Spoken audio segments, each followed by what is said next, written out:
மரணத்திற்கு பின் என்ற இந்த தொடர் நிகழ்ச்சியில் ஒருவர் இறந்த பிறகு அவருடைய உடலை எவ்வாறு எடுத்து செல்வது, எடுத்து சென்று கபருஸ்தான் வரை செல்வது வரை நம்ம பார்த்துருக்குறோம். நேற்றைய தினம் இறுதியாக ஒருவர் அடக்கம் செய்யப்பட்ட பிறகு ஏதேனும் ஒரு முக்கியமான ஒரு நன்மை இருப்பதாக நம்ம கருதினால் அந்த உடலை வெளியே எடுத்து அது வேறொரு இடத்துல ஜாபிர் ரலியல்லாஹு அன்ஹு அவர்கள் அடக்கியிருக்கிறார்கள் என்பதை நம்ம பார்த்தோம்.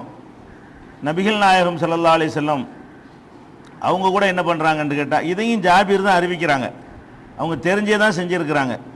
நபிகள் நாயகம் ஸல்லல்லாஹு அலைஹி வஸல்லம் காலத்தில் அப்துல்லாஹ் இப்னு உபை அப்படிங்கிறவரே முனாஃபிக்குகளுடைய இரட்டை வேடம் போடக்கூடியவர்களுடைய தலைவராக இருந்தார்.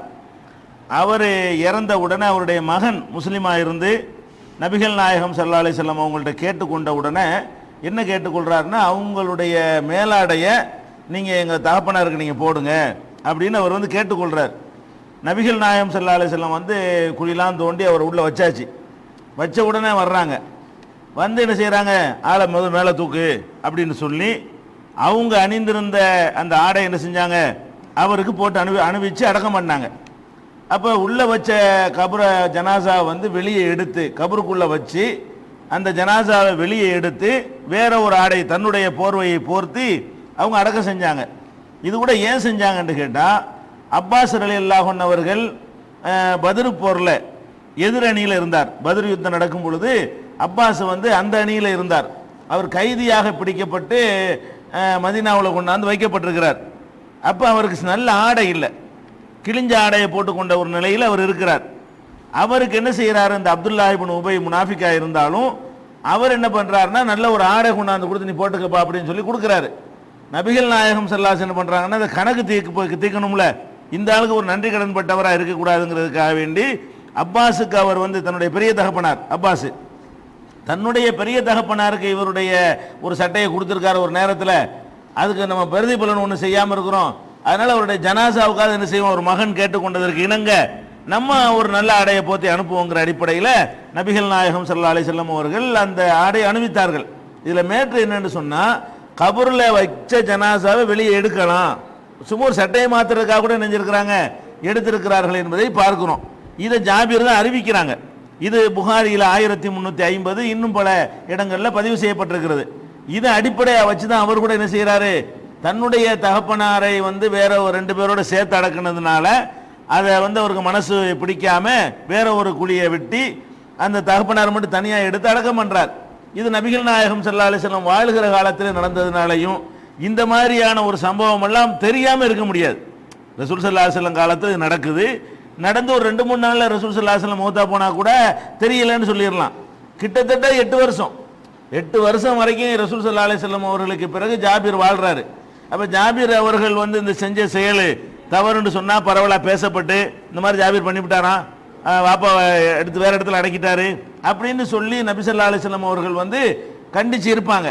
அப்போ அந்த மாதிரி ஏன்னா மார்க் அடிப்படையில் ஒரு செயல் நிலவும் பொழுது அல்லாஹ் கூட அறிவிச்சிருவான், இது மார்க் அடிப்படையில் தப்பு, இதை உடனே திருத்துங்க, இல்லைன்னா இதுவே ஒரு சட்டமாயிருங்கிற மாதிரிலாம் அல்லாஹ் வஹி மூலமாக காட்டிடுவான். அதெல்லாம் அடிப்படையாக வச்சு ஒரு அற்பமான ஒரு நோக்கம் தான் இது. ஒரு 2 பேரை ஒன்றா அடக்குனது என்பது மார்க்கத்தில் எந்த ஒரு தடையுமே இல்லை. சின்ன ஒரு மன திருப்திக்காக வேண்டி செஞ்சிருக்கிறாருன்னு சொன்னால், பெரிய காரியங்களுக்காக அடக்குன பாடி எடுக்கிற தப்பாகுமா?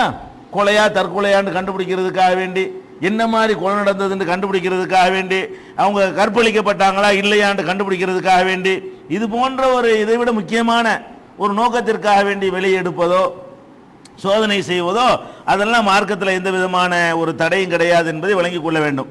அடுத்ததாக நபிகள் நாயகம் ஸல்லல்லாஹு அலைஹி வஸல்லம் அவர்கள் இந்த கபர் வெட்டுவதற்குன்னு நமக்கு ஒரு முறையை, இந்த முறையில் இருக்கணும், இவ்வளோ அகலத்தில் இருக்கணும், இவ்வளோ நீளத்தில் இருக்கணும், இந்த மாதிரி எந்த ஒரு வழியும் காட்டாவிட்டாலும் அவங்கள்ட்ட இருந்து ஒரே ஒரு விஷயம் வருகிறது. என்ன வருதுன்னு சொன்னால், ஒரு ஜனாசாவில் நபிகள் நாயகம் ஸல்லல்லாஹு அலைஹி வஸல்லம் அவர்கள் கலந்து கொள்கிறாங்க. அப்போ தான் அந்த குழி வெட்டுறவர் வெட்டிக்கிட்டு இருக்கிறாரு. அவரை கூப்பிட்டு சொன்னாங்க, அவுசி மின் கிபிலி ரஜிலிஹி அவுசி மின் கிபிலி ரசிஹி, இந்தப்பா நல்ல தலைப்பக்கம் நல்ல விசாலமாக விட்டு கால் பக்கம் விசாலமாக விட்டுன்னு அவரை டைரக்ஷன் பண்ணுறாங்க. குழி வெட்டுற ஆளை பார்த்து அப்போ அந்த ஜனாசாவுக்கு முன்னாடியே போயிட்டாங்க. அந்த குழி வெட்டுறவர் வெட்டிக்கிட்டு இருக்கிறாரு. அந்த வெட்டுறது கொஞ்சம் குழி ரொம்ப ஒடுக்கமாக இருந்திருக்கும் போல இருக்கு.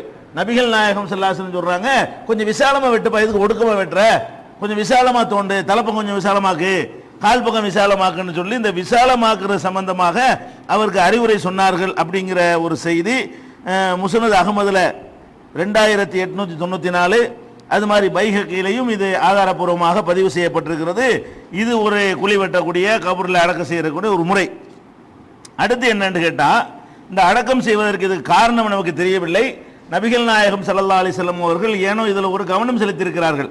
என்ன செலுத்துறாங்கன்னா, அவங்களுடைய மகள் மரணித்த உடனே அவங்கள அடக்கிறதுக்காக வேண்டி எல்லாம் கபருஸ்தானு கொண்டு போயிட்டாங்க. ரசூல் ஸல்லல்லாஹு அலைஹி வஸல்லம் கண்கள்லேருந்து கண்ணீர் வடிந்து கொண்டிருக்கிறது. கபருஸ்தான் வரைக்கும் ஜனாசா கொண்டு போயாச்சு. போன உடனே குழியில் இறங்கி அதை வாங்கி வைக்கணும்ல. கபூர் மேலே நிற்பாங்க, ஒரு ஆள் கீழே இறங்கினா தான் அதை வாங்க இயலும். அந்த வாங்கி வைக்கிறதுக்கு ரசூல் ஸல்லல்லாஹு அலைஹி வஸல்லம் என்ன செய்கிறாங்கன்னு கேட்டால், யார் சென்ற இரவு தாம்பத்தியத்தில் ஈடுபடலையோ அவர் இறங்குங்கப்பா அப்படிங்கிறாங்க. இந்த குழியில் இறங்குறதுக்காக வேண்டி நபிகள் நாயகம் ஸல்லல்லாஹு அலைஹி வஸல்லம் யாரை தேர்வு செய்கிறாங்க? நேற்றிரவு யார் இல்லற வாழ்க்கையில் ஈடுபடலையோ அப்படிப்பட்ட ஒரு ஆள் முன் இறங்கு, எல்லாரும் இறங்கிறாதீங்க அப்படின்னு சொல்றாங்க. ஹல் மின்கும் ரஜுலுன் லம் யுகாரிபில் லைலா, சென்ற இரவு இல்லறத்தில் ஈடுபடாத யாராவது உங்களில் இருக்கிறீர்களா அப்படின்னு கேட்குறாங்க. ஃபகால அபூ தல்ஹா அன, அந்த நான் இருக்கிறேன் அப்படின்னு சொல்றார் அபூ தல்ஹா. உடனே நபி ஸல்லல்லாஹு அலைஹி வஸல்லம் சொல்றாங்க, இறங்கு கீழே ஃபன்சில்னு சொன்ன உடனே ஃபனஸல ஃபி கப்ரிஹா, அவர் தான் கபூரில் இறங்கி அந்த ஜனாசா வாங்கி வைக்கிற வேலையை அவர் செய்கிறார். அதில் கூட ரசூல் ஸல்லல்லாஹு அலைஹி வஸல்லம் இது கட்டாயம்னு சொல்லலை, இருக்கிறீங்களான்னு கேட்குறாங்க. எல்லாருமே இல்லத்தில் ஈடுபட்டவங்களா வந்துட்டாங்கன்னு வைங்க, அப்போ பிரச்சனை இல்லை. அந்த இடத்துல இல்லறத்தில் ஈடுபடாத யாராவது இருந்தார்களே ஆனால் இந்த குழியில் இறங்குறதுக்கு தான், தூக்கிட்டு போகிறதுக்கோ வெட்டுறதுக்கோ மற்ற காரியத்துக்கெல்லாம் இல்லை, தூக்கி கொடுக்கறதுக்கோ அதெல்லாம் பிரச்சனை இல்லை. குழியில் இறங்கக்கூடிய ஒரு ஆள் யாரா இருக்கணும்? அன்று கடந்து போன அந்த இரவில் குடும்ப வாழ்க்கையில் ஈடுபடாதவராக இருக்கணும் என்பதை நபி ஸல்லல்லாஹு அலைஹி வஸல்லம் ஏதோ ஒரு நோக்கத்திற்கு விரும்பி இருக்கிறார்கள். இது ஆதாரபூர்வமான ஹதீஸ் புகாரியில 1285வது ஹதீஸாக பதிவு செய்யப்பட்டிருக்கிறது. காரணம் நமக்கு தெரியாட்டாலும் நபி ஸல்லல்லாஹு அலைஹி வஸல்லம் அவர்கள் இதை விரும்பி இருக்கிற காரணத்தினால் நம்மளும் இந்த குழியில் இறங்கக்கூடிய நேரத்தில் அதை சொல்லி என்ன செய்யணும், இதை ஒரு நடைமுறைப்படுத்துறதுக்கு முயற்சி பண்ண வேண்டும். அடுத்ததாக அந்த அடக்கி முடித்த உடனே நம்ம ஒரு ஒரு ஆயத்தை சொல்லி அதுக்கு 3 தடவை மண்ணெளி போடுவாங்க. எப்படி குர்ஆனில் ஒரு ஆயத்து இருக்கிறது, மின்ஹா கலக்னாக்கும் ஒஃபீஹா நுஐதுக்கும் ஒ மின்ஹா நுகுரிஜுக்கும் தாரத்தன் உஹ்ரா. இதுக்கு என்ன அர்த்தம்? இதிலிருந்தே உங்களை படைத்தோம், மண்ணிலிருந்து. மின்ஹா கலக்னாக்கும், இதிலிருந்து தான் உங்களை படைத்திருக்கிறோம். ஒஃபீஹா நுஐதுக்கும், இதில் தான் உங்களை திருப்பி கொண்டு இந்த சேர்க்கிறோம். மின்ஹா நுகுரிஜுக்கும், இதில் இருந்தால் திருப்பி ஒருக்கா வெளியே கொண்டு வருவோம். உங்களை படைச்சது இதிலேருந்து, கொண்டை போட்டதும் இதிலேருந்து, திருப்பி உங்களை இதிலேருந்து எடுக்கிறதும் இதிலேருந்து தான் அப்படின்னு சொல்லி குர்ஆனில் ஒரு வசனம் இருக்கிறது. இந்த வசனத்தை ஓதிக்கொண்டே என்ன செய்வாங்க, நடைமுறையில் மின்ஹா கலக்கனா கொண்டு ஒருபடி மண்ணை போடுவாங்க, ஒஃபீஹா நுஐதுக்கும் ஒருபடி மண்ணை போடுவாங்க, மின்ஹா நுகுரிஜுக்கும் தாரத்தன் உஹ்ரான்னு குர்ஆன் ஆயத்தை ஓதிக்கொண்டு இப்படி 3 தடவை மண்ணள்ளி போடக்கூடிய ஒரு பழக்கம் சமுதாயத்தில் இருக்கிறது. இதுக்கு ஒரு ஹதீஸும் இருக்கிறது. என்ன இருக்குன்னு கேட்டால், இது முஸ்னத் அகமதுல 21163வது ஹதீஸாக இப்படி நபிகள் நாயகம் ஸல்லல்லாஹு அலைஹி வஸல்லம் அவங்களுடைய மகள் உம்மு குல்சூம் இறந்த உடனே அங்கே கொண்டே அந்த மாதிரி ரசூல் ஸல்லல்லாஹு அலைஹி வஸல்லம் அவங்க மின்ஹா கலக்னாக்கும் ஃபீஹா நுஐதுக்கும்ங்கிற அந்த வசனத்தை ஓதினார்கள் என்ற ஒரு கருத்துப்பட இந்த ஹதீஸ் முஸ்னத் அகமதுல இருக்கிறது. ஆனால் இந்த ஹதீஸை பொறுத்த வரைக்கும் இது இட்டுக்கட்டப்பட்டது, பலவீனம் கூட கிடையாது. இட்டுக்கட்டப்பட்டது என்று ஹதீஸுகளை அறிஞர்கள் ஒரு மனதாக முடிவு செய்கிறாங்க. ஏன் இட்டுக்கட்டப்பட்டதுங்கிறாங்கன்னு கேட்டால், இது அபு உமாமாங்கிற ஒரு சஹாபி சொன்னதாக காசிம்னு ஒரு ஆள் அறிவிக்கிறாரு. இவர் ரொம்ப பலவீனமான ஆள். அவர் சொன்னதாக அறிவிக்கிறார் அலி இப்னு யஸீது, அவரும் அதுக்கு மேலே பலவீனமான ஆள். அவர் சொன்னதாக அறிவிக்கிறவர் உபைதுல்லாஹ் இப்னு ஸஹர், அவரும் பலவீனமான ஆள். இப்படி எல்லாம் பலவீனமாக வந்தாங்கன்னு வைங்களேன், நிறைய பேர் அது இட்டுக்கட்டப்பட்ட ஒரு நிலைக்கு ஓடி போயிடும். அதனால ஹதீஸ்கள் ஒரு ஆள் வந்தாருன்னா பலவீனம்பாங்க, 2 வந்தா கூட பலவீனன்றுமாங்க. இவரும் பலவீனம், இவரும் சரி இல்லாத ஆளு, இவர்கிட்ட கேட்டங்கிறார், அவரும் சரி இல்லாத ஆளு, அவர்கிட்ட இவர் கேட்டங்கிறார், இவரும் சரி இல்லாத ஆளு. இப்படி எல்லாமே சரியில்லாத ஆளா இருந்தா இது ஒரு செட்டிங்கா இது நடந்திருக்கிறது, இது நடந்த சம்பவமா தெரியலன்னு சொல்லி இதை எல்லாரும் நிராகரிச்சிடுறாங்க. அது போக அதுல இது இந்த வசனத்தை ஓதுறதுல இது ஒரு விஷயம். 2வது கருத்து வேற தப்பாகுது, அர்த்தம் தெரியாம ஓதிட்டு போயிடுறோம். மின்ஹா கலக்குனாக்கு இதில் இருந்தா உங்களை படைத்தோம், நீங்களே படிச்சிய, இது அல்லாஹ் நம்மள்ட்ட சொல்றான். அல்லாஹ் நம்மள்ட்ட என்ன செய்யறான், இதிலிருந்து உங்களை படைத்தோம்னு சொல்றான். நம்ம மண்ணலி போட்டுக்கிட்டு இதிலிருந்து உங்களை படைத்தோம், இதிலிருந்து உங்களை வெளியேற்றோம்னா நம்ம என்னமோ படைச்ச மாதிரி இருக்கிறது. இந்த ஜனாசா இறந்து போனவரை அந்த அர்த்தம் அந்த இடத்துல சொல்ற கான்செப்டும் பொருந்தலை, ஹதீஸும் சரியில்லை. அதனால் அந்த ஜனாதாவை அடக்கும் பொழுது மண்ணள்ளி போட்டுக்கிட்டு மின்ஹா கலக்குனாக்கும் சொல்வதற்கு எந்த விதமான ஆதாரப்பூர்வமான செய்தி கிடையாது. இட்டுக்கட்டப்பட்டது தான் இருக்கிறது, இது சொல்லக்கூடாது. அதே நேரத்தில் வந்து மண்ணள்ளி போடுறதுக்கு ஹதீஸ் இருக்கிறது. இந்த சொல்றது தான் இட்டுக்கட்டப்பட்டது. மின்ஹா கலக்குனாக்கும் சொல்லி ஃபிஹா நுழைதுக்கும் சொல்லி அப்படி செய்யறோம் பாருங்களேன். அந்த அந்த வசனத்தை சொல்வது தான் தப்பே தவிர ஒரு 3 தடவை ஒரு 3 படி மண்ணள்ளி போடுவது என்பது வந்து நபிகள் நாயகம் ஸல்லல்லாஹு அலைஹி வஸல்லம் அவர்கள் செய்திருக்கிறார்கள் என்பதற்கு ஆதாரப்பூர்வமான ஹதீஸ் இருக்கிறது. அபூ ஹுரைரா ரலியல்லாஹு அன்ஹு அவர்கள் அறிவிக்கிற ஹதீஸ் இப்னு மாஜாவுல 1554வது ஹதீஸாக பதிவு செய்யப்பட்டிருக்கிறது. நபி ஸல்லல்லாஹு அலைஹி வஸல்லம் அவர்கள் ஸல்லா அலா ஜனாஸத்தின் ஒரு ஜனாசாவுக்கு தொழுகை நடத்தினார்கள். சும்மா தா கபரல் மையித்தி, அந்த மையத்துல கபர் இருக்குல்ல, கபரு கிட்ட வந்தார்கள். ஃபஹஸா அலைஹி மின் கிபலி ராஸிஹி ஸலாதன், தலைப்பக்கமாக ஒரு 3 படி மண்ணள்ளி போட்டார்கள். சும்மா ஒரு 3 படி மண்ணள்ளி செஞ்சாங்க. தலைப்பக்கமா எல்லாரும் மண்ணை தள்ளி விடணும்ல, இருக்கிற எல்லாரும் கொஞ்சம் கொஞ்சம் தள்ளணும். அதுக்காக என்ன செய்யறது, நம்ம ஒரு 3 படி மண்ணள்ளி தள்ளிட்டு வர வேண்டியதான். அப்படி நபிகள் நாயகம் ஸல்லல்லாஹு அலைஹி வஸல்லம் அவர்கள் 3 படி மண்ணள்ளி போட்டார்கள் என்பதற்கு இப்னு மாஜாவுல் ஆதாரப்பூர்வமான ஹதீஸ் இருக்கிறது. அது செய்யலாம். ஆனா எது இல்லை, அந்த நேரத்தில் ஓதுறோம்ல அதுதான் இல்லை. மின்ஹா கலக்குனாக்கும் அந்த மாதிரி ஓதுற துவாவெல்லாம் கிடையாது. சும்மா மணலி போட வேண்டியதான். அதுக்குன்னு ஓதுற துவாவோ வசனங்களோ திக்ரோ தஸ்பீஹோ ஒன்றுமே கிடையாது. அதே மாதிரி வந்து இந்த ஜனாசாவை ஒரு ஆள் இறங்கிடுவார். ஒரு ஆள் ஒரு ஆள் 2 ஆள் மேலே நிற்பாங்க, தூக்கி கொடுப்பாங்க. கீழே ஒரு ஆள் 2 ஆள் என்ன செய்வாங்க, நல்ல வெயிட்டான ஆளுக்கு வாங்குற மாதிரி ஆளுக்கு நிற்பாங்க. அப்படி இறக்கும் பொழுது அப்போ சொல்வதற்கு ஒரு துவா இருக்குது. சின்ன துவா தான், பெரிய கஷ்டமான துவாவெல்லாம் இல்லை. பிஸ்மில்லாஹி வ அலா சுன்னத்தி ரசூலில்லாஹி ஸல்லல்லாஹு அலைஹி வஸல்லம், அல்லாஹ்வின் பெயராலையும் அல்லாஹ்வுடைய தூதருடைய சுன்னத்து பிரகாரமும் இதை நான் செய்கிறேன்.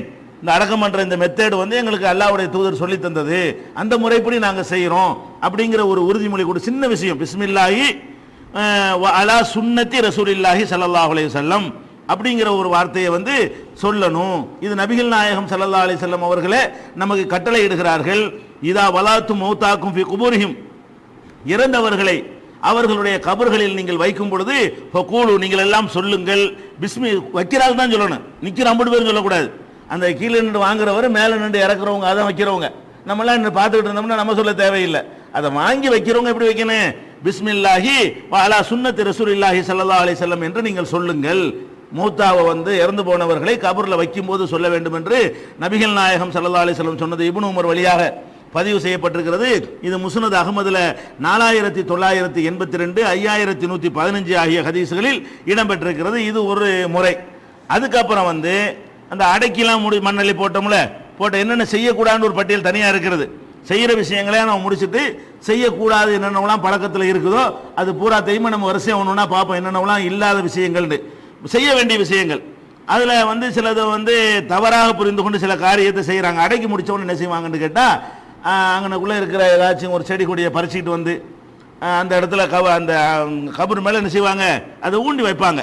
என்ன காரணம்னு கேட்டால், இதை வந்து நம்ம ஊண்டினோம்னா இது முளைக்கும், இது வளரும், வளர்ந்தால் அது ஒவ்வொரு செடி கொடிகளும் தஸ்பீஹ் செய்யுது அப்படின்னு குர்ஆனில் இருக்குதா இல்லையா?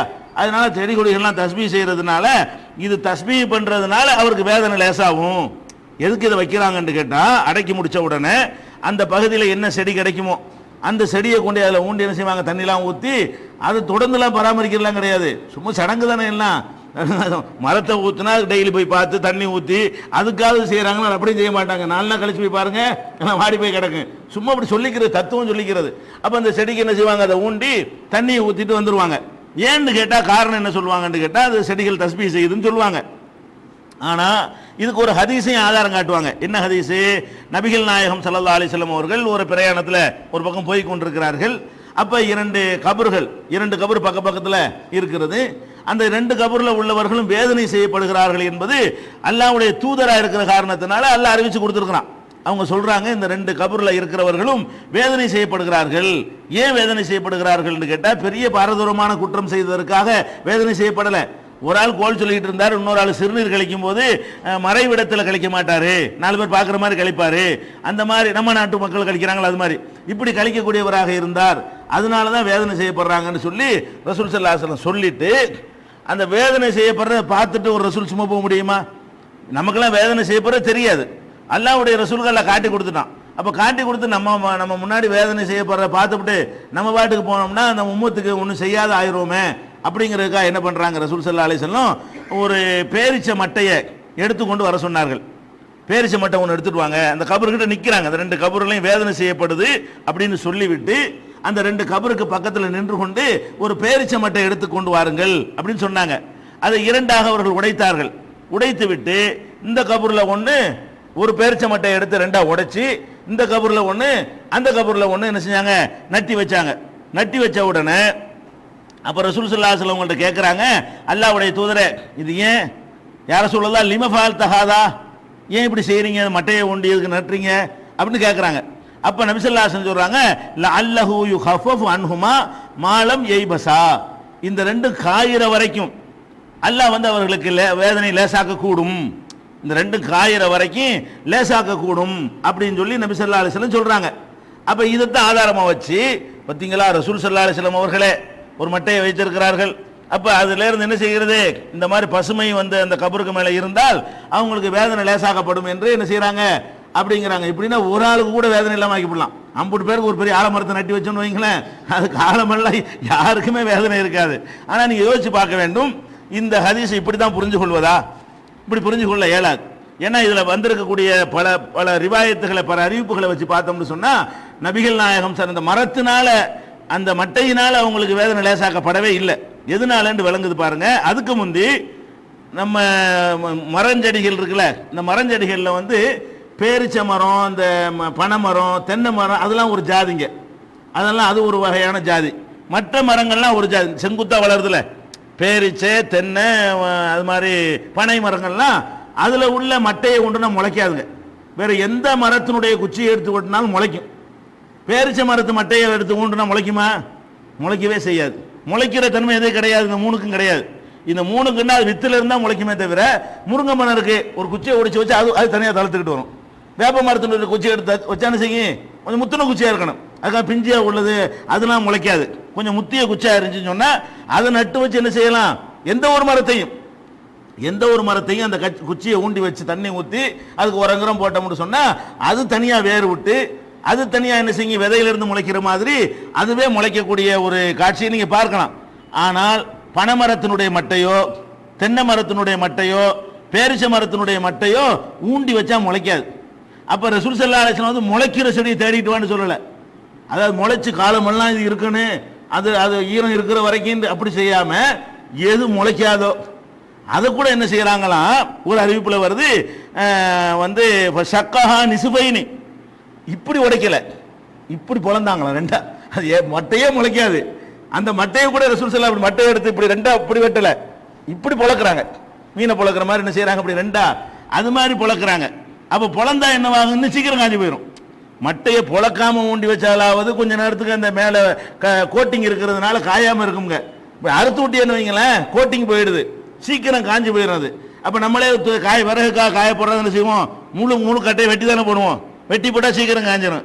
முழு கட்டையை போட்டிங்கன்னா லேட்டாகவும் காயறதுக்கு, ஏன்னு கேட்டால் அது மேலே கவர் பண்ணியிருக்கிறதுனால. அப்போ ரசூல் ஸல்லல்லாஹு அலைஹி வஸல்லம் என்ன பண்ணுறாங்க, எடுக்க சொல்கிற மரமே வந்து முளைக்காத எடுக்க சொல்கிறாங்க. வேற ஏதாவது குச்சி எடுத்துக்கிட்டு வா, பழுத்துல இருக்கிற குச்சி எவ்வளோ குச்சிகள் அங்கே இருக்குதானே செய்யும், அதில் ஒன்றை உடைச்சிட்டு வான்னு சொல்லாமல் பேரிச்ச மட்டை எடுத்துட்டு வான்னு சொல்கிறாங்க. அதுலேருந்து என்ன விளங்குது, முளைச்சி தழுத்துக்கிட்டு இருக்கணுங்கிறதுக்காகவோ அது இருக்கிற காலமெல்லாம் அவர்களுக்கு வேதனை லேசாயப்படணும்னு அதில் தேர்ந்தெடுப்பாங்க. ரசூல் ஸல்லல்லாஹு அலைஹி வஸல்லம் இந்த மரம் அதில் இருக்கிறதுனால, செடி அதில் இருக்கிறதுனால அவருக்கு வேதனை குறையும் என்றால் எதை தேர்ந்தெடுப்பாங்க, அதுக்கு தகுந்த மாதிரி முளைக்கக்கூடியதையும் பட்டு போகாததையும் காஞ்சி போகாததையும் தேர்ந்தெடுப்பாங்க. காஞ்சி போறதை முளைக்காத தேர்ந்தெடுக்கிறாங்க ஒன்று. ரெண்டாவது ரெண்டா பொழந்து சீக்கிரம் காயறதுக்கு, ரெண்டா பொழந்து இதில் பாதி அதில் பாதி, இந்த பாதியை தான் வைக்கிறாங்களே தவிர இந்த பாதி கிடையாது. அப்படி கொண்டே வச்சாங்கன்னு சொல்லி புகாரியில் 211 1273 5592 ஹதீஸ்ல இருக்கிறது. அப்ப இது ஒரு விஷயம். அதை விட முக்கியமானது நபிகள் நாயகம் ஸல்லல்லாஹு அலைஹி வஸல்லம் சொன்ன வாசகம் இருக்கு பார்த்தீங்களா, இது காயும் வரை வேதனை லேசாக்கப்படும் சொல்லல, அல்லன்னு போறாங்க, அல்லஹு யுஹஃபஃபு அன்ஹுமா, வேதனை லேசாக்கப்பட்டாலும் படலாம், இந்த பட்டாலும் படலாம்ங்கிறது தான் அல்லன்னு போடுவாங்க அரபில. அப்ப ரசூல் ஸல்லல்லாஹு அலைஹி வஸல்லம் செய்றாங்கன்னு கேட்டா இது காயிற வரைக்கும் வேதனை லேசாக்கப்பட்டாலும் படலாம் அப்படிங்கிற ஒரு சந்தேகத்திற்கிடமான வார்த்தையை தான் அல்லாஹ்வுடைய ரசூலை யூஸ் பண்றாங்க, ரசூல் வச்சியே. அது மட்டும் இல்லாம இதே அறிவிப்பு வந்து இதே சம்பவம் வந்து வேற ஒரு செய்தியில சஹீஹ் முஸ்லிம்ல இடம்பெறும் பொழுது 5328 ஹதீஸ், அது ஜாபிர் ரலியல்லாஹு அன்ஹு அறிவிக்கக்கூடிய ஹதீஸ், பெரிய நீண்ட ஹதீஸுமாங்க. ஜாபிருடைய நீண்ட ஹதீஸ்னு அதுக்கு பேர், பெரிய ஹதீஸ், பல பக்கங்களுக்கு வரும். அதில் ஒரு துண்டு இந்த சம்பவம் வருது. அவர் என்ன சொல்றாருன்னு கேட்டா, நபிகள் நாயகம் ஸல்லல்லாஹு அலைஹி வஸல்லம் அவர்கள் அந்த பேரிச்சம்பட்டையை நட்டி விட்டு சொன்னார்கள், ஃபஅஹ்பப்து பி ஷஃபாஅத்தி, நான் இறைவன்ட்ட துஆ செய்த காரணத்தினால் நான் விரும்புறேன் அல்லாஹ் வந்து லேசாக்கினால் ஆக்குவான். அல்லாஹ்ட்ட என்ன இது என்னண்டா மரத்தினால கிடையாது அந்த வேதனை லேசுங்கிறது. இதை பார்த்துட்டு எல்லாம் அந்த வேதனையை ஒன்று ஏற்பாடு பண்ணிட்ட, அதை என்னால் ஒன்று தடுக்க இயலாது, நீ யார் யாருக்கு என்ன கொடுக்கவே கொடுத்துருவ, இருந்தாலும் நான் ரசூலுங்கிற முறையில் பார்த்துட்டேன், அதுக்கு என்னால் ஏண்டதை செய்யணும், அதுக்கான பர்மனெண்ட்டாக இவருக்கு வேதனை லேசாக்குன்னு நான் கேட்க முடியாது, நான் பார்த்ததுக்காக வேண்டி சும்மா ஒரு மட்டையை வைக்கிறேன், இது ஒரு நாள் 2 நாள் அரை மணி நேரம் 4 மணி நேரத்தில் காஞ்சி போயிடும், அது வரைக்கும் கொஞ்சம் லேசாக்குவான் இல்ல அப்படின்னு நான் சிபாரிசு பண்ணியிருக்கிறேன். துவாவுனால தான் நல்லா விளைக்கிறணும், இந்த மட்டையினால இல்லை, அந்த துவாவு கூட பர்மனண்டா கபர் வேதனை லேசாக்குன்னு கேட்க இயலாது. ஏன் அல்லாஹ் அதை வந்து அப்படி ஏற்படுத்தி இருக்கிறான், அதுக்கு ரெக்கமெண்டே கிடையாது, மறுமையிலேயாவது ரெக்கமெண்ட் இருக்குது, கபருக்குள்ள நடக்கிற வேதனைகளுக்கு மற்றதுக்கு என்ன இல்லை, எந்த விதமான பரிந்துரையும் கிடையாது. அப்படின்னு இருக்கிற காரணத்தினால நபி ஸல்லல்லாஹு அலைஹி வஸல்லம் என்ன பண்றாங்க, நான் பார்த்துட்டதுனால இது காயிற வரைக்கும் இறைவா நீ வந்து கொஞ்சம் ஒரு லேசாக்கு என்று நான் துவா செஞ்சு இருக்கிறேன், அதனால் அல்லாஹ் லேசாக்குவான்ட்டாங்க, குச்சியினால இல்லை. அதை கெடு வைக்கிறாங்க, இந்த குச்சி உண்டாம கேட்டா காலம் இல்லாண்டு போயிடும், அதை குறைக்கிறதுக்கு தான் இன்னும் சொல்ல போனா இந்த குச்சியை நட்டு வைக்காம இவங்களுக்கு லேசாக்குன்னு கேட்டா காலமெல்லாம் லேசுன்னு அர்த்தம் வந்துடும். இந்த குச்சியை நட்டி வச்சுட்டு இது காயிற வரைக்கும் எல்லாம் கொஞ்சம் லேசாக்கி வைவேன், நான் பார்த்துட்டேன்ல, என்னுடைய உம்மத்தை கஷ்டப்படுறேன் நான் பார்த்துட்டேன்ல, அதுக்கு பிறகு நான் சும்மா போக முடியுமா அப்படிங்கிற மாதிரி நான் வந்து அல்லாஹ்ட்ட ஷஃபாத்து பண்ணியிருக்கிறேங்கிறாங்க. இந்த அப்ப ரசூல் என்ற முறையில் வேதனை செய்யப்படுது கண்ணுக்கு தெரிஞ்ச காரணத்தினாலையும், அவங்களுடைய துவாவுக்கு ஒரு தனியான ஒரு தகுதி இருக்குதுங்கிற காரணத்தினாலையும் அவங்க அதை நட்டி வைத்து இது வரைக்கும் லேசாக்கப்படணும்னு அல்லாஹ்ட்ட ஒரு ரெக்கமெண்ட் பண்ணாங்க என்ற காரணத்தினால் நம்ம என்ன பண்றோம், அற்பத்திலும் அற்பமா இருக்கக்கூடிய நம்ம போய்கிட்டு ஒரு குச்சியை ஊண்டி வச்சுக்கிட்டு இது முளைச்சி தழுக்கிற வரைக்கும் வேதனை செய்யப்படாதுன்னா இது வந்து இந்த இதை தப்பு, இந்த அடிப்படையே தப்பா இருக்கிறது. அதனால குச்சி ஊண்ட வேண்டிய அவசியம்லாம் கிடையாது. இதை தவிர வேற கபர்கள்லாம் ரசூலுல்லாஹ் ஊண்டி வச்சாங்களா, அதையும் நீங்க பார்க்கணும். எத்தனை பேர் அவங்களுடைய 3 மகள்களை கொண்டு அடக்கம் பண்ணியிருக்கிறாங்களே, அந்த மகளை உடனே குச்சி எடுத்துட்டு வா என்று சொன்னார்கள், உடனே மரத்தை எடுத்துட்டு வான்னு சொன்னார்கள். ஒரு வாழை மரம் முளைக்காதா, எது அங்கே கிடைக்கிற ஒரு மரம் என்னத்தை எடுத்துட்டு சொன்னார்கள், அது நட்டு வைத்தார்கள் வந்திருக்கணுமா இல்லையா, மகளுக்கு செஞ்சாங்கன்னு வரல, வேற வேற சகாபாக்களுக்கு செஞ்சாங்கன்னு வரல. அப்ப யாருக்கும் இந்த மாதிரி செஞ்ச இந்த ஒண்ணு தவிர, இந்த 2 பேருக்கு ஒரு நேரத்தில் செய்யறாங்களே, இதை தவிர அவங்க வாழ்நாளில் ஒவ்வொரு எத்தனை கபர்ஸ்தானுக்கு போயிருக்கிறாங்க, அங்க 2 குழியை பெருசா விட்டு அகலமா விட்டுலாம் சொன்னாங்களே, அதெல்லாம் சொன்ன ரசூல் ஸல்லல்லாஹு அலைஹி வஸல்லம் குச்சி நட்டு வைன்னு சொல்லல, அது இதுக்கு மட்டும்தான் சொல்லி இருக்கிறாங்க. அதுவும் என்னுடைய ஷஃபாஅத்துனாலன்னு சொல்லிட்ட காரணத்தினால இந்த கபூர்ல குச்சியை நட்டின்னு நம்ம ரசூலுக்கு போட்டி ஆயிடக்கூடாது. நம்மளும் ரசூல் ஒன்று, ரசூலுக்கு ஈக்குவலா நம்ம வந்துடக்கூடாது. இதெல்லாம் ரசூலுங்கிற அந்தஸ்துக்கு உள்ளது, அந்தஸ்துல போட்டி போடக்கூடாது. பொதுவான விஷயங்கள்ல ரசூலை பின்பற்றணும். ரசூல் என்பதற்காக கொடுக்கப்பட்ட தகுதியில போய் என்ன செய்யக்கூடாது, நம்ம அவங்க செஞ்சா நாங்க ஏன் செய்யக்கூடாதுன்னு கேட்கக்கூடாது. அல்லாஹ்வுடைய தூதர் என்பதற்கான சிறப்பு தகுதி. அதனால மரமட்டையை வந்து நடுறது என்பது கூடாது. அடுத்தது இந்த அடக்கம் பண்றோம்ல, எல்லாம் பண்ணி அடக்கம் பண்ணியாச்சு. அடக்கம் பண்ணும் பொழுது அது எவ்வளவு உயரத்துக்கு இருக்கணுங்கிற ஒரு பெரிய மேட்டரா இருந்துகிட்டு இருக்குது. அது ஒரு மேட்டரே கிடையாது இஸ்லாத்தில். என்ன கணக்கு என்று கேட்டால், கபரில் இருந்து எண்ணத்தை நீங்கள் எடுத்தீர்களோ அதை விட அதிகமாக்காதீர்கள் என்பது ரசூலுல்லாஹ்வுடைய கட்டளை. கணக்கு உழவுதான். ஒரு ஆளை நீங்க வந்து அடக்கம் பண்றீங்கன்னா அதுக்கு ஒரு குழியை வெட்டியிருப்பீங்க, வெட்டின உடனே என்ன வைங்க, ஜனாசா வைப்பீங்க. இப்போ போட்டீங்கன்னா ஏற்கனவே இருந்த மட்டத்துக்காக இருக்காது, கண்டிப்பா இருக்காது. இந்த ஜனாசா எவ்வளவு இடத்தை அடைக்குதோ அவ்வளவு மண்ணு மிச்சமா போயிடும். அந்த ஜனாசாவுக்கு மேல ஒரு கவர் வேற பண்ணுவாங்க, அந்த மரமட்டையெல்லாம் வச்சு, அந்த பனை மரம் இதெல்லாம் வச்சு என்ன செய்வாங்க, அந்த அந்த இடம் அளவுக்குள்ள மண்ணு மிச்சமாகும்.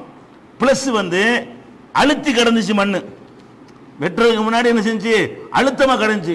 இப்ப பிரிச்சு எடுத்துட்டு மரா போடும்போது அழுத்தம் குறைஞ்சிரும். அது 4ஆம் வட்டத்தில் அமிங்கி அமிங்கி அமிங்கி அமிங்கி போய் இருந்த ஒரு மண்ணை நம்ம வெளியே எடுத்து ஒரு குழியை வெட்டிட்டு திருப்பி அதில் போடுங்க வைப்போம். அதே குழியில வேற ஜனாசா கூட நீங்க வைக்க வேணாம், ஒரு 4 அடிக்கு ஒரு குழியை வெட்டி போட்டு திருப்பி அதில் கொட்டினீங்கன்னு சொன்னா அந்த மட்டத்துக்கு இருக்காது. அது மறைய அளவுக்கு இருவுறதுக்கு 3 மாசம் 6 மாசம் ஆகும். படிப்படியா அது இறுகி கொஞ்சம் கொஞ்சமா தண்ணி ஊற்றி ஊற்றி என்ன செய்யணும், அது இருக்கத்து கொண்டு வரும், லூஸ் பண்ணிடுறோம்ல. அந்த மாதிரி இருக்கிற காரணத்தினால அந்த கபூர்ல எடுத்தது எவ்வளவு மிஞ்சுதை மேலே போட்டுடலாம். அது வந்து 1 அடி 2 அடி 3 அடி எல்லாம் 4 அடி எல்லாம் கூட இருக்கும். இந்த தரமட்டத்துக்கு மேல பாத்தீங்கன்னா அந்த மண்ணை குவிச்சோம்னா இப்படி இவ்வளவுக்கு இருக்கும், தப்பு கிடையாது. ஆனா என்ன செய்யக்கூடாது, ஒரு வண்டி மண் ஆட்டின்ற கூடாது, வெளியே இருந்து மண்ணை கொண்டு வந்து என்ன செய்யக்கூடாது. இதை நீங்க வச்சு இருந்தாலும் கொஞ்ச நாள்ல புசுக்குன்னு போயிடலாம். கீழே உள்ளது அந்த அரிச்சவன் அது உள்ளே போயிடும். இதில் உள்ள ஊனு தண்ணியெல்லாம் அப்படி கீழே வடிஞ்சு போயிடும். கடைசியில் எலும்பு மண்ணோட மண்ணா மக்கி போயிடும். அதில் ஒன்றுமே இருக்கா. மொத்தத்தையும் ப்ரெஸ் பண்ணோன்னு வைங்க, மனுஷனை அரை கிலோ தரமாட்டாங்க. நம்மளை மொத்தத்தையும் தண்ணி கிண்ணி எல்லாத்தையும் மைனஸ் பண்ணி விட்டு அப்படி ப்ரெஸ் பண்ணி அடித்தோம்னு சொன்னால் நம்ம எவ்வளோ இருப்போம்? ஒரு அரை கிலோ மொத்தத்தில் தேருவோம். அவ்வளவுதான் இருக்கும். அந்த அளவு தான் அதில் அவனால் இது அதிகப்படுத்தியிருக்க முடியுமே தவிர அதுக்கு மேலே கூடுதலாக அதிகப்படுத்தியிருக்க இயலாது. அதனால நீங்கள் பார்த்தீங்கன்னா ஒரு ஆள் அடக்கம் பண்ணுறதா இருந்தால் அந்த கபரில் எடுத்த மண்ணை விட அதிகப்படுத்தக்கூடாது. அது எவ்வளவு அதிக எடுத்தியோ அது எவ்வளவு உயரமாக இருந்தாலும் பரவாயில்லை, அது நிரந்தரமாக இருக்க போகிறதில்லை. அது நாளடைவில் தன்னால் என்ன செஞ்சிடும், ஒரு மழை பெஞ்சோன்னா வெயில் அடிச்சோன்னா அது தன்னால் கொஞ்சம் கொஞ்சமாக இறங்கி சமநிலைக்கு வந்துடும். அதை தரமட்டமாக்குறது என்பது நபிகள் நாயகம் ஸல்லல்லாஹு அலைஹி வஸல்லம் சொல்கிறாங்க. ஜாபிர் ரலியல்லாஹு அன்ஹு அறிவிக்கிறார்கள், ரசூல் ஸல்லல்லாஹு அலைஹி வஸல்லம் அவர்கள் தடை செய்தார்கள் பல காரியங்களை. அதில் ஒரு காரியம் என்னன்னு கேட்டால் ஐயுஸாத அலைஹி, கபரின் மீது எடுத்த மண்ணை விட அதிகப்படுத்துவதை தடுத்தார்கள். அதில் என்ன எடுத்தமோ அதை கொண்டு போட்டுடலாம். அதனால உயரமாக வந்தாலும் சரி, இந்த உயரமாக வருவதை இப்படி குவிச்சு வைப்பாங்க, ஸ்கொயராக வைப்பாங்க, அது உங்கள் இஷ்டம், அது ஒரு மேட்ரு கிடையாது. ஆனால் என்ன செய்யக்கூடாது, கூடுதல் மண்ணை கொண்டே இங்கே போட்டுறக்கூடாது. குழியில் வெட்டி எவ்வளோ எடுத்தோமோ அதே மண்ணை அதுக்கு மேலே வச்சுட்டு வந்துட வேண்டியது. அந்த அளவுக்கு ஒரு கபரை என்ன செய்யலாம், மண்ணை கொண்டு போய் ஒசத்தலாம். அந்த மண்ணை கொண்டே ஒசத்துறது உயரமாக்குதல் என்ற ஒரு கணக்கில் வராது. மேற்கொண்டு நீங்கள் வச்சாலோ அல்லது சிமெண்ட் ஜல்லி சுண்ணாம்புன்னு போட்டு கட்டினா தான் அதுக்கு தடை இருக்குது. பின்னாடி நம்ம பார்க்க போகிறோம். அப்போ இந்த மாதிரி அந்த கபரின் மீது கூடுதல் மண் போடக்கூடாது, எடுத்ததை தான் போடணும். இதில் கவனமாக இருக்க வேண்டும். அடுத்தது என்ன செய்வாங்கன்னு கேட்டால், இறந்து போன உடனே அங்கங்கே ஒரு கல்லை ஊண்டி எழுதி வச்சிருவாங்க இன்னார். அது அந்த சைஸான ஒரு கட்டையெல்லாம் இருக்குது. பேர் கல்வெட்டு மாதிரி, பெரிய சாதனை செஞ்ச ஆளுகளுக்கு கல்வெட்டு வைக்கிற மாதிரி ஒரு கட்டடத்தை திறந்து வச்சா ஒருத்தன் பேர் வைப்பாங்களா, அது மாதிரி ஆக்கிவிட்டாங்க. மௌத்தில் என்ன இருக்குது, பேர் செத்து போனதுக்கு பிறகு என்னங்க பெருமை? ஒரு மனுஷன் உசுரோடு இருக்கும்போதாவது ஏதாவது இருக்குது, மௌத்தா போன பிறகு என்ன இருக்குது, முடிஞ்சு போச்சுக்காத. அதுலேயும் பெருமை அடிச்சுக்கிறேன். எங்கள் வாப்பா அவரு, உன் வாப்பாவோட என் வாப்பா இது பெருசாக இருக்கு பற்றியா அப்படி காட்டுறாங்களாம். ஜனாசாவோட என்னத்தை பெருசாக இருக்குன்னு கேட்குறேன். அது மாதிரிலாம் என்ன செய்கிறாங்க, இப்போ அதில் போய் கட்டடம் கட்டுறது பண்ணுறது, கல்வெட்டு வைக்கிறது, இதெல்லாம் இருக்கிறது.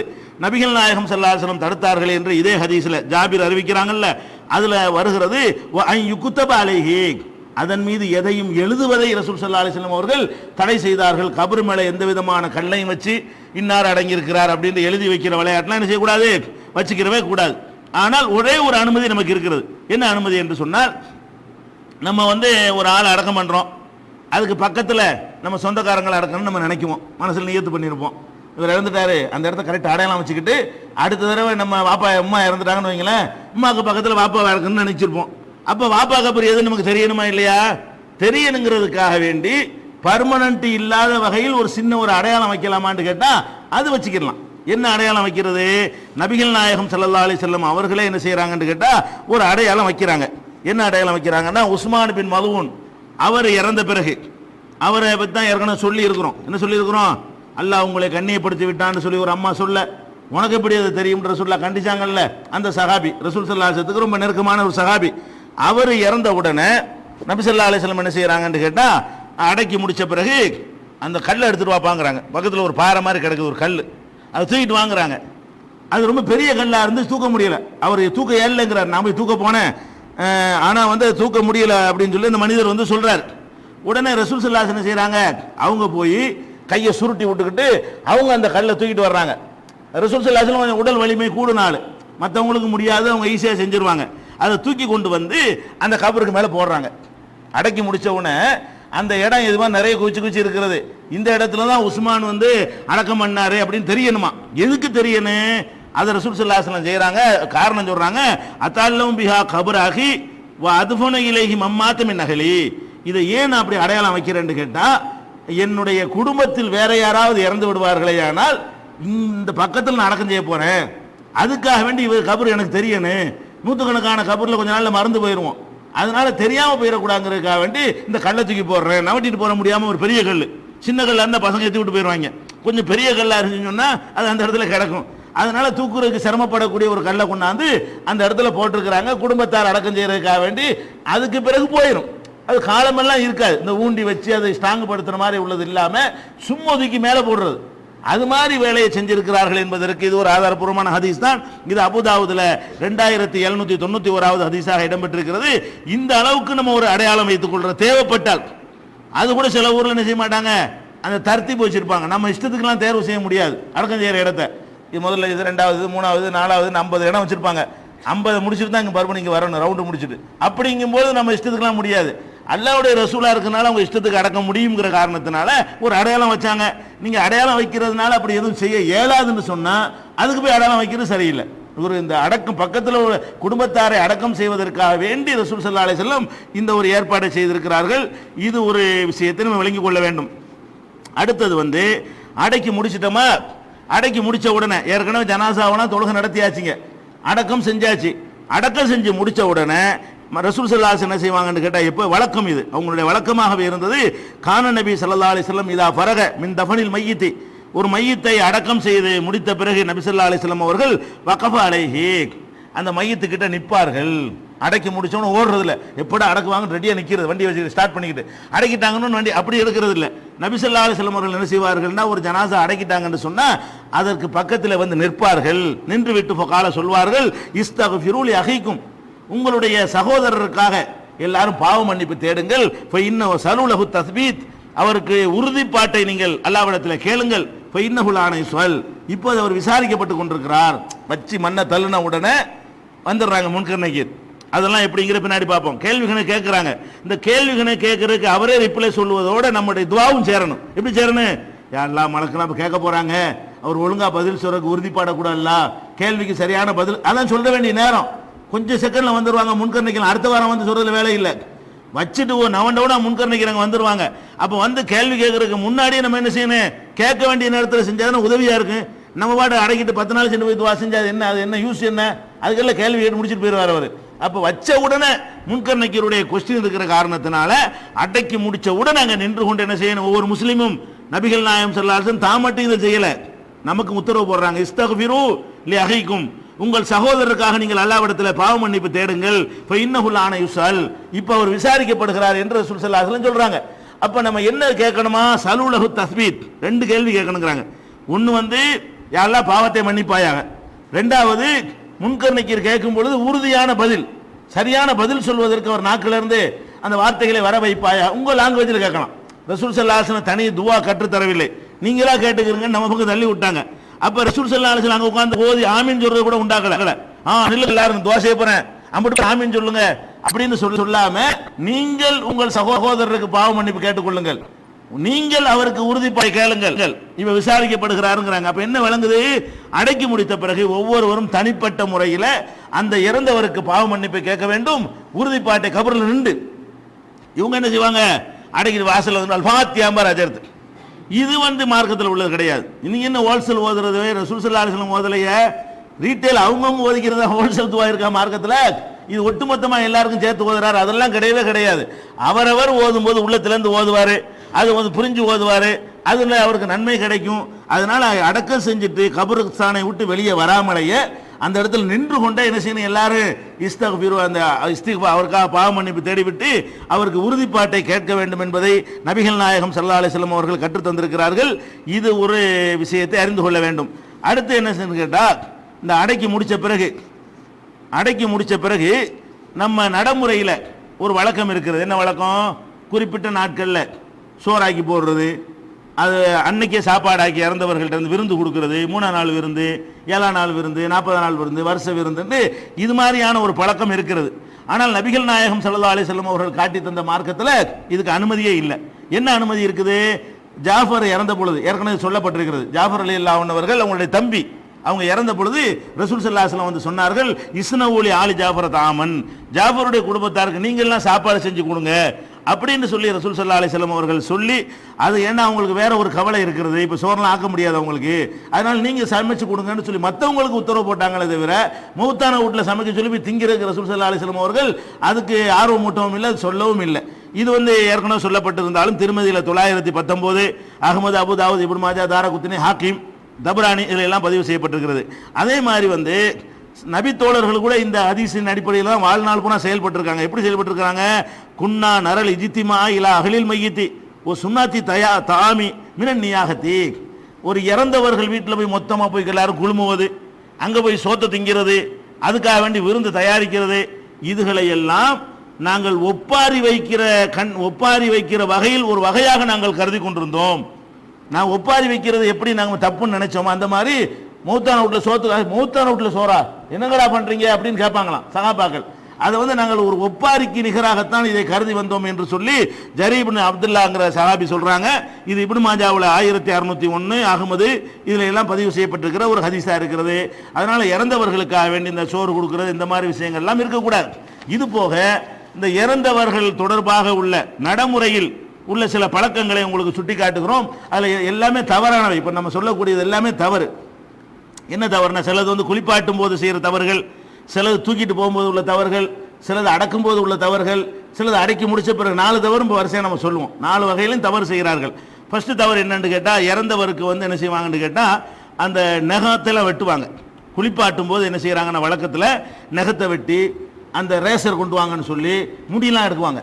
சேவிங் பண்ணி என்ன செய்யறது, அக்குள் முடி அதெல்லாம் மர்மஸ்தானத்தில் முடியெல்லாம் என்ன செய்வாங்க. அப்படி எடுக்கக்கூடிய ஒரு வழக்கம் இந்த குளிப்பாட்டக்கூடியவர்கள்ட்ட இருக்கு, பரவலாக இருக்கிறது. இது அல்லாவும் சொல்லாதது, அல்லாவுடைய ரசூலும் சொல்லாது. உன்னை குளிப்பாட்டும் போதே ஒரு மாதிரியா குளிப்பாட்டு போயிட வேண்டியது தவிர இது எல்லாம் போய் எடுத்து விட்டு என்ன கல்யாண மாப்பிள்ளையா அவரு இது எதுக்கு எடுக்க சொல்றீங்க? இது மார்க்கத்தில் இல்லாது. அல்லாவுடைய ரசூல் சொல்லல முதல்ல. அப்ப இந்த மர்மஸ்தானத்தை வந்து முடி எடுக்கிறது, நகத்தை வெட்டி விடுறதெல்லாம் நமக்கு தேவையே கிடையாது. அது வந்து இல்ல. ரசூல் ஸல்லல்லாஹு அலைஹி வஸல்லம் அவன் நகத்தை எல்லாம் வெட்டுங்கன்னு சொல்லல. உங்களுக்கு குளிப்பாட்டிட்டு போய்க்கிற வேண்டியதுதான், அதோடு நிறுத்தி கொள்ள வேண்டியது. இந்த பழக்கத்திற்கு மார்க்கத்தில் ஆதாரம் கிடையாது. அதே மாதிரி என்ன செய்வாங்கன்னு கேட்டா, அந்த பஞ்சு எடுத்து என்ன செய்வாங்கன்னு கேட்டா, அது குளிப்பாட்டி முடிச்ச உடனே வயிற்றுல இருந்து மழை ஜலம் வெளியேறக்கூடாதுங்கிறதுக்காக வேண்டி உள்ள அடைக்குவாங்க. அந்த பஞ்சை வந்து குளிப்பாட்டுறவங்க, உங்களுக்குலாம் குளிப்பாட்டுறதுக்கு பக்கத்தில் நின்ற ஆளுகளுக்கெல்லாம் தெரிஞ்சிருக்கும். குளிப்பாட்டுறதுக்கு பக்கத்தில் நிற்காட்டி உங்களுக்கு நான் ஒரு புதுசாக தெரியும். குளிப்பாட்டுற பல ஊர்கள் என்ன செய்வாங்க, பஞ்சு கொண்டு வாங்கன்னு சொல்லி ஓட்டை அடைக்குவாங்களாம். இது உனக்கு என்ன தேவை, நீங்க இது அடைச்சனால என்ன நன்மை? அது இறந்து போனால் வெளியே வந்துக்கிட்டு தான் இருக்கும். அது ஒரு பெரிய மேட்டரே இல்லை. ரசூல் ஸல்லல்லாஹு அலைஹி வஸல்லம் காலத்தில் அதுக்கு முக்கியத்துவம் கொடுக்கல. இந்த பஞ்சை வச்சு அடைக்கிறது, மூக்குள்ள பஞ்சு வச்சு அடைக்கிறது, காதுக்குள்ள பஞ்சு வச்சு அடைக்கிறது, இந்த பஞ்சு வச்சு அடைத்தல் என்பது நபிகள் நாயகம் ஸல்லல்லாஹு அலைஹி வஸல்லம் காலத்தில் செஞ்சதுக்கு எந்த விதமான ஆதாரமும் கிடையாது. அதில் மூக்குள்ள பஞ்சு வைக்கிறது மற்ற சமுதாய சகோதரர்கள் செய்கிறாங்க. நம்ம சகோதரர்களும் காப்பி அடிச்சு செய்கிறாங்க. சில ஊர்களில் அதையும் செய்கிறாங்க. மூக்குல பஞ்சு அடைக்கிறதா இருந்தாலும் சரி, மற்ற துவாரங்களை அடைப்பதா இருந்தாலும் சரி, இதெல்லாம் இவங்களா உண்டாக்கி கொண்டதை தவிர இது மார்க்கத்தில் எந்த விதமான ஆதாரமும் குர்ஆன்லயும் கிடையாது, ரசூலுல்லாஹ் சொல்லவும் கிடையாது, சஹாபாக்கள் யாரும் இதை கடைப்பிடிக்கவும் கிடையாது என்பதை விளங்கிக் கொள்ள வேண்டும். அதே மாதிரி ஜனாசா குளிப்பாட்டும் என்ன செய்வாங்க, அது எதுக்குன்னு கஷ்டமாக்கணும். அப்பதான் நீங்க மோதினாரையும் நம்பி இருக்கணும், இல்லாட்டி நீங்க குளிப்பாட்டுருவீங்க. அதுக்காக வேண்டி பயங்கரமான ஷரத்தெல்லாம் போட்டு வச்சிருப்பாங்க. அதுல முக்கியமான என்னன்னு கேட்டால் அதுக்குன்னு சில துவாக்கள், அதுக்கு அதெல்லாம் ஓதி பண்ணும்போது சொல்லுவாங்க. இது என்னப்பா இதெல்லாம் ரசூலுல்லாஹி ஸல்லல்லாஹு அலைஹி வஸல்லம் எப்போ இதெல்லாம் அவனுக்கு சொல்லி தந்தாங்க? குளிப்பாட்டுறதுக்கு ஒரு துவாவும் கிடையாது. அதுக்கு அல்ஹம்து ஓத வேண்டியதோ மற்றது ஓத வேண்டியதோ, அது சுப்ஹானல்லாஹ் ஓதுறதோ, அல்ல லா இலாஹ இல்லல்லாஹ் குளிப்பாட்டும் போது இதை ஓதணும்னு உனக்கு சொல்லி தந்த ஆள் யாரு? அல்லாஹ் சொல்லியிருக்கானா? அல்லாஹ்வுடைய ரசூல் ஸல்லல்லாஹு அலைஹி வஸல்லம் சொல்லியிருக்காங்களா? குளிப்பாட்டுறதுக்குன்னு ஒரு துவாவும் கிடையாது. சும்மா தண்ணியை ஊற்ற வேண்டியதான். வலது பக்கம் ஊற்ற சொல்லியிருக்கா, ஊத்திட்டு போயிட வேண்டியதுதான். அதுக்கு எந்த விதமான ஆதாரமும் கிடையாது என்பதை நம்ம வந்து விளங்கிக் கொள்ள வேண்டும். அடுத்து என்ன செய்வாங்கன்னு கேட்டா, இறந்தவொடனே விளக்கு கொளுத்தி வச்சிருவாங்க. நெருப்பு வணங்கிகள் மாதிரி இறந்த உடனே கால் மாட்டில் என்ன செய்வாங்க, ஒரு விளக்கு எரியும். அந்த விளக்கு எப்படி எரியும்? ஜனாசாவில் அடக்கிட்டு வந்தவொடனே எரியும். ராத்திரி பூரா எரியும், பகல் பூரா எரியும். 3 நாளைக்கு அந்த விளக்கு எரியுமா, ஆவி வந்துருமா. இறந்து போனாவே அவர் சுத்திக்கிட்டே இருக்குங்கிறதுனால விளக்கை கொளுத்தி வைக்கிறது, மெழுகுதிரியை கொளுத்தி வைக்கிறது, இது மாதிரியான எந்த விதமான சடங்குகளும் ரசூல் ஸல்லல்லாஹு அலைஹி வஸல்லம் சொன்னது கிடையாது. நெருப்பை வணங்குறவர்களுக்கு அது சரி. இஸ்லாமிய மார்க்கத்தில் வந்து வெளிச்சத்துக்கு தான் விளக்கே தவிர அது வேற ஒரு கணக்கில் விளக்கு யூஸ் பண்ணக்கூடாது. வெளிச்சத்திற்கு தான் விளக்கு பயன்படுத்தும். பகலா இருந்தாலும் விளக்கு எரியும், ராத்திரியா இருந்தாலும் எரியும். நவீன காலத்தில் வந்து எல்லாம் டீப் லைட் இந்த மாதிரி விளக்கு வந்த பிறகு அந்த விளக்கு கொளுத்தி வச்சுப்பாங்க. இது ஒரு பக்கம் எரிஞ்சுக்கிட்டு இருக்கு, அதுக்கு மேலேயும் ஒரு விளக்கு கொளுத்தினா என்னது, நீ சடங்கா செய்றீங்க. இப்ப வெளிச்சத்துக்கு நீங்க செய்யல, வெளிச்சத்துக்கு கரண்ட் போச்சுன்னா விளக்கு கொளுத்தினா ஒரு அர்த்தம் இருக்குது. கரண்ட் இருக்கும் பொழுது, டீப் லைட் போட்டிருக்கும் பொழுது அதுல என்ன செய்வாங்க, அந்த கால் மாட்டில் ஒரு விளக்கு வச்சிருப்பாங்க ஜனாசாவுக்கு பக்கத்துல.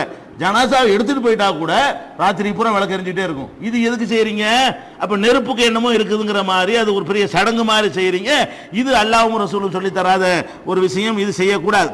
அதே மாதிரி என்ன செய்வாங்கன்னு கேட்டால், அந்த இறந்து போன உடலை எடுத்துக்கிட்டு போகும் பொழுது அந்த இறந்து போன கிழமை, இறந்து போன நாளுக்கு தகுந்த மாதிரி என்ன செய்வாங்க, அவங்களுக்கு தகுதிக்கு தகுந்தவாறு பொருள்கள், ரொட்டி எடுத்துட்டு போறது, வாழைப்பழத்தை எடுத்துட்டு போறது, அரிசி கொண்டுட்டு போறது, தர்மம் செய்யலாம். இறந்தவருக்காக வேண்டி இப்படியா அந்த ஜனாசாவுக்கிட்ட வச்சு கேவலப்படுத்தி அவங்களை அடிச்சுக்கிற வச்சு அந்த மக்களை வாங்கக்கூடியவன் கண்ணியமான முறையில் வாங்கிட்டு போக வைக்காம ரொம்ப அற்பமான கேவலமாக கருதப்படக்கூடியவர்கள் தான் அதை வாங்குவாங்க. சமுதாயத்தில் ரொம்ப இழிவாக கருதப்படக்கூடியவர்கள் எல்லாம் வர சொல்லி அது மாதிரி எல்லாம் ஒரு பழக்கம். சோத்தை கொண்டு போறது, அரிசியை கொண்டு போறது, அங்கனுக்குள்ள கபுருஸ்தானில் வச்சு என்ன செய்யறது, அளந்து கொடுக்கிறது, இதெல்லாம் வந்து ரசூல் ஸல்லல்லாஹு அலைஹி வஸல்லம் காலத்தில் வந்து இந்த உணவுகள் எல்லாம் கொண்டு போனப்பட்டதுக்கு என்ன இல்லை, தேங்காயோ பழமோ பூவோ எதுவும் கொண்டு போக தேவையே இல்லை என்பதை அடுத்து விளங்கி கொள்ள வேண்டும். அடுத்து என்ன சொன்னால், அந்த வீட்டில் வந்து லைட் போட்டுருவாங்க, சரியான கஞ்சனா கூட இருப்பான், அவன் என்ன செய்வான்னா 40 நாளைக்கு லைட்டு நீ வாசல்ல, உனக்கு தேவைக்கு லைட்டு போட்டால் பரவாயில்லைங்களாம். அது ஒரு வீட்டில் இறந்துட்டாங்கன்னு சொன்னால் அங்கே பேய் சுத்துமா, அதுக்காக என்ன செய்யணுமா, அங்கே விளக்கு போட்டு வச்சிடணுங்கிற மாதிரி ஒரு நம்பிக்கையில் அது ஒரு சடங்காக விளக்கு போட்டார். விளக்கு தேவை என்பதற்கு போடுவது என்பது வேற, வெளிச்சமாக இருந்தாலும் அந்த வீட்டு வாசலில் ஒரு லைட் என்ன செய்யணும், எரியணும்னு அந்த நம்பிக்கை தப்பாக இருக்குமே, ஆனால் அதுவும் மார்க்கத்தில் தப்பாகிவிடும். அதை ஒன்று பார்த்துக்கிற வேண்டியது. அது மாதிரி இறந்துட்டாருன்னு வைங்களேன், இறந்தவரை வந்து மாதவிடாய் ஏற்பட்டவங்க பார்த்துடக்கூடாது, பிரசவ தீட்டு உள்ளவங்க பார்த்துடக்கூடாது, குளிப்பு கடமையானால் போய் பார்த்துடக்கூடாது. ஏன் இது பார்த்தா உங்களுக்கு என்ன, இது தடுக்க நீங்கள் யாருங்கிறேன். குளிப்பு கடமையாக இருந்தால் ஜனாசா தொழுகையா, குளிப்பு கடமையாக இருந்தால் தொழுகக்கூடாதுன்னு மார்க்கத்தில் இருக்கிறது. ரசூல் ஸல்லல்லாஹு அலைஹி வஸல்லம் என்ன பண்ணுறாங்க, அந்த ஜனாசா வாங்கி வைக்கிறதுக்கு மட்டும்தான் அதை கேட்குறாங்க. வாங்கி வைக்கிறதுக்கு மட்டும்தான் ராத்திரி குடும்ப வாழ்க்கையில் யாரும் ஈடுபட்டிலாண்டு, அவங்க கூட குளிச்சுட்டு தான் வந்திருப்பாங்க, குளிச்சுட்டு வந்து கூட ரசூல் ஸல்லல்லாஹு அலைஹி வஸல்லம் கேட்டு, அவ்வளவுதான் நம்ம இந்த மாதிரி விஷயங்கள் பார்க்குறோமே தவிர, மற்றபடி ரசூல் ஸல்லல்லாஹு அலைஹி வஸல்லம் எல்லா காலத்திலையும் மாதவிடாய்ங்கிறது எல்லா காலத்திலையும் உள்ளது தானே. உடனே இறந்தவுடனே மாதவிடாயக்காரங்க இருக்கக்கூடாதுன்னு சொன்னால் என்ன பண்ணியிருப்பாங்க, உடனே வீட்டில் உள்ள மாதவிடாயை எல்லாம் வெளியேற்றுங்கன்னு சொல்லியிருப்பாங்கல்ல.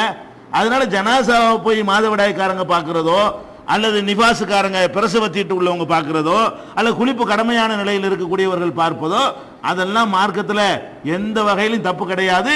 அதை வெளியேற்றக்கூடாது. அது வந்து நம்ம மார்க்கத்தில் இல்லாமல் பிறகு நுழைந்து விட்ட மூட பழக்கம் என்பதை வழங்கி கொள்ள வேண்டும். அடுத்து என்னென்னு கேட்டால், போகும் பொழுது பன்னீர் அத்தரை இந்த பூ அள்ளி போடுறாங்க, சுப்ஹானல்லாஹ், காசு வரையும். ஜனாசாவை வந்து ஒரு ஒரு பெட்டி இருக்குது, பர்மனெண்ட்டாக பள்ளியாசல் வச்சுக்கிறாங்க. ஏதோ ஒரு துணியை போட்டு தூக்கிட்டு போனால் செலவு வேஸ்ட்டு கிடையாது, அந்த துணி மறுபடியும் யூஸ் பண்ணிக்கலாம், அதை ஏச்சு மன்னிச்சு விட்டுடலாம். ஒரு பச்சை துணியோ கருப்பு துணியோ போட்டு கொண்டு போகிறாங்க. அதுக்கு பூ அலங்காரம் அதுக்கு போடுவான், பூ கிட்டத்தட்ட 3000-4000 ரூபா இருக்கும். அதுக்கு 7 ஜனாசா அடக்கலாம். கஃபனுக்கு எவ்வளோ மக்கள் கஷ்டப்பட்டுட்டு இருக்கிறாங்க, இந்த பொருளை ஏன் விரைய பண்ணுறீங்க? இந்த பூவை அது ஜனாசாவில் கொண்டு ரோட்டில் கொண்டு ஓடும்போது ஏதாவது வாசம் வரப்போகுதா? ஒரு வாசமும் வரப்போறது இல்லை. வீட்டுக்குள்ளே அடைஞ்சி இருக்கும் பொழுது தான் வாசத்துக்கு சென்ட்டுக்கிட்டலாம் தெளிக்கணுங்க. ஜனாசா தூக்கிட்டு வேகமாக ஓடிட்டு இருக்கும்போது ரோட்டில் என்ன உனக்கு வாசம் வரப்போகுது, அதில் நாத்தம் வரப்போகுது, ஜனாசாவுடைய நாத்தமும் உனக்கு வரப்போறது இல்லை. அதில் கொண்டு பூவா என்ன செய்வாங்க, இருக்கிறவங்க ஸ்டேட்டஸுக்கு தகுந்த மாதிரி பூக்களை போடுவதெல்லாம் கூட மார்க்கத்தில் வந்து தவறான காரியம், அது செய்யக்கூடாது என்பதை விளங்கிக்கிறோம். அதே மாதிரி அந்த கபர்ஸ்தானில் வச்சு சதக்காவை கொடுக்கறது, அது போக போகும்போது என்ன செய்வாங்க, ஷஹாதா அஷ்ஹது அல்லா இலாஹ இல்லல்லாஹ்னு ஒரு இதை சொல்லிட்டு என்ன செய்வாங்க, இன்னா லில்லாஹி கூலு இன்னா லில்லாஹி வ இன்னா இலைஹி ராஜிஊன்னு சொல்லிக்கிட்டு அதை லா இலாஹ இல்லல்லாஹ் சொல்லிக்கிட்டே போவாங்க. இதெல்லாம் லா இலாஹ இல்லல்லாஹ் நல்ல வார்த்தை தான், இன்னா லில்லாஹி வ இன்னா இலைஹி ராஜிஊன் நல்ல வார்த்தை தான். அது இப்போ சொன்னாங்க, ரசூலுல்லாஹ் இப்போ சொல்ல சொன்னாங்களா, மௌத்து செய்தி கேள்விப்பட்டோன்னு சொல்லு, இப்போ இதுக்குப்பா இன்னா லில்லாஹி வ இன்னா இலைஹி ராஜிஊன் அதில் போய் சொல்லிட்டு எதுக்கு போறீங்க? அல்லாஹ்வுடைய ரசூல் இப்படி சொன்னதே கிடையாது. அவங்க எத்தனை ஜனாசாக்கு எந்திரிச்சு நின்றாங்க, கூட போயிருக்கிறாங்க, சஹாபாக்கள் சொன்னதே கிடையாது, சும்மா தான் போயிருக்கிறாங்க. இன்னும் சொல்ல போனா அந்த ஓடுவதிலிருந்தே விளங்குறது எதுவும் ஓதுறது இல்லைன்னு. ஏன்னா ஓதுறாங்க நிதானமாக போட தான் ஓத முடியும், ஓடிக்கிட்டு ஓத முடியுமா? ஓடுனா ஓதல் வராதுங்க, இழைக்குங்க. ஜனாசா தூக்கிட்டு ஓடிக்கிட்டு இருக்கும்போது எப்படின்னா ஷஹாதா என்னங்கிறேன், நம்ம தான் ஓடிக்கிட்டு இருக்கிறோம்.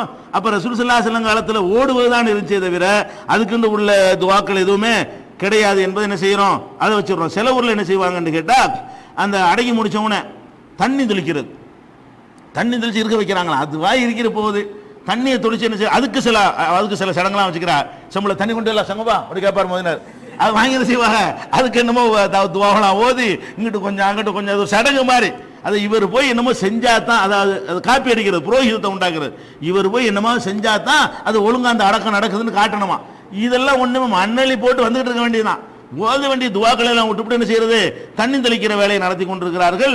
அப்படி அடக்கம் செய்யப்பட்ட இடத்துல தண்ணியை கொண்டு ஊற்றணும் என்றெல்லாம் மார்க்கத்தில் எந்த ஒரு ரூலும் கிடையாது. ரசூல் ஸல்லல்லாஹு அலைஹி வஸல்லம் வந்து தண்ணியை கொண்டு வாங்க 2 வாளியில அடக்கி முடிச்சோன்னு அதை ஊற்றணும்னு சொன்னாங்களா? சொல்லவே இல்லை. அதுவா இறங்கிரும். மண்ணு என்ன செஞ்சிடும், காஞ்ச உடனே இறங்கி போயிடும், மழை பெஞ்சா இறங்கி போயிடும். இதுக்கு நீங்கள் தனியாக ஸ்பெஷலாக ஒன்றும் செய்ய வேண்டியதில்லை. சில ஊரில் என்ன செய்வாங்கன்னு கேட்டால், ஜனாசா உள்ள வைக்கும் பொழுது பாங்கு சொல்லி உள்ள வைப்பாங்க. பாங்கு ஒன்று, இதுக்கு பாங்கு சில விஷயம் தொழுகை இல்லாமல் சிலதுக்கு இருக்கிறது, சகருக்கு கூட பாங்கு இருக்கிறது, இதுக்கு பாங்கு இருக்குன்னு ரசூலுல்லாஹ் சொல்லட்டும், நீ எதுக்கு சொல்ற? அல்லாஹ்வுடைய ரசூல் எந்த ஜனாசா வைக்கும் பொழுது பாங்கு சொன்னாங்க, ஒரு ஜனாசாவுக்கு பாங்கு சொல்லலை. அப்போ ஜனாசா கொண்டே கபூரில் வைக்கும்போது சில ஊர்களில் பாங்கு சொல்றதை பார்க்குறோம். இதை விட பெரிய தமாஷ் என்னன்னு கேட்டால், மோதினார் தலைமாட்டில் உட்காந்துக்கிடுவார், உட்காந்துக்கிட்டு தல்கின், இந்த சாபி மதுஹபுக்காரங்க இருக்கிற ஊரில் இந்த கூத்து நடக்கும். தல்கின்னா என்ன, அது அரபியில் சொல்லுவார், உங்களுக்குலாம் விளங்க மாட்டேங்குது. அதுக்கு அர்த்தம் என்ன தெரியுமா? சகோதரரே, இன்னாருடைய மகன் இன்னாரே, இப்படிதான் சொல்லுவாங்க அரபியில், பேரை கூட சொல்ல மாட்டாங்க. இன்னாருடைய மகன் இன்னாரே என்று அரபியில் இருக்கும்ல, இன்னா ஃபுலான் அப்படியா ஃபுலான் அப்படி ஃபுலான், இன்னாருடைய மகன் இன்னாரே என்று சொல்லி ஆரம்பிச்சு என்ன செய்வாங்க, உன்னிடத்திலே மலக்குகள் வருவார்கள், உன் மன் ரப்புக்கு என்று கேட்பார்கள், உன் இறைவன் யார் என்று கேட்பார்கள், என் இறைவன் அல்லாஹ் என்று நீ பதில் சொல்லு, யார் உன்னுடைய ரசூல் என்று கேட்பார்கள், ரசூல் நபி என்று நீ இப்படி சொல்லுன்னு சொல்லிட்டு ஜவாப் எங்கன்னு சொல்லி கொடுப்பாங்க. முன்கர் நக்கீர் கேள்வி கேட்கும் போது ரிப்ளை எங்கிருந்து செய்வாங்க, நடக்குமா இதங்க இங்க நீ சொல்லி கொடுத்தது ஆகுமா, ஆளு இறந்து போய் கேள்வி எங்க நடந்துகிட்டு இருக்கிறது, கேட்கிற அங்க கேட்கணும், இவன் அங்க இங்க உட்காந்து பேசிட்டு இருக்கான், யார்கிட்ட பேசணும், யாரெல்லாம் மன்னிப்பாயாக, அவர் வாயில நல்ல பதில் வர வைப்பாயாக கேட்கலாம். நீ எங்க பேசணும், அடக்க முடிஞ்சவன அல்லாட்ட பேசணும். அல்லாட்ட பேசுறதுக்கு போல அங்கே போய்கிட்டு ஒழுங்கா பதில் சொல்லு, இந்த கேள்வி கேட்பாங்க அந்த கேள்வி கேட்பாங்க, இதெல்லாம் சொல்லி கொடுத்து ஒரு விளங்க போதா? அதிகம் அரபில நீங்க சொல்லி கொடுக்குற, அவர் அரபி தெரியுமா? உசுரோட இருக்கும்போது அவருக்கு அரபி தெரியாது, அரபில வாட்சி மோதினாருக்கு அர்த்தம் தெரியாது, இதுக்கு பேர் தல்கீனுங்க. இதெல்லாம் எப்படி கூத்துன்னு பாருங்களேன். அப்ப இது விதத்து ஒண்ணு நுழைஞ்ச சுண்ணத்து அடிபட்டு பார்த்தீங்களா, இது மார்க்கத்தில் இல்லாத ஒண்ணு நுழைச்ச உடனே அல்லாட்ட மக்கள் கேட்கறது அடிபட்டு போச்சு பார்த்தீங்களா. அப்ப இறந்தவருக்காக வேண்டி நம்ம தான் அல்லாட்ட கேட்கணுமே தவிர, இறந்தவருக்கு தகவல் இதோட பேசாம ஒரு டேப் ரெக்கார்ட் 6 மணி உள்ள வச்சுட்டு போயிடலாம், மர்றப்பு கண்டவன அது பதில் சொல்ற மாதிரி. இதெல்லாம் அல்லாஹ் ஏத்துக்குவானா? அல்லாஹ்வுக்கு தெரியாதா? இங்க இருந்து சொல்லி கொடுத்த முன்கர் நக்கீர் கேள்வி என்பதுங்க, இங்க இருந்து சொல்லி கொடுத்து பதில் சொல்லக்கூடிய இடமா அது? அது அவர் எப்படி ரசூலுல்லாஹ் சொல்றாங்க, இந்த உலகத்துல ஒழுங்கா வாழ்ந்திருந்தானே ஆனால் அப்பதான் அது கபருக்குள்ள உள்ள சொல்லும்போது விளக்கமா சொல்லுவோம், ஒழுங்கா வாழ்ந்திருப்பானே ஆனால் அவனுக்கு இயற்கையா பதில் வரும். ஒழுங்கா வாழல என்று சொன்னா ஹாஹாலா தெரியுமா தெரியலையேன்றுவான், நீ சொல்லி கொடுத்தாலும் தெரியலன்னு தான் சொல்ல போறான். அப்ப எதுக்கு நீங்க எது சொல்லி கொடுக்குறீங்க? இந்த தல்கீன் ஓதுறது அது ஒரு மேட்டர் தப்பு இருக்கிறது.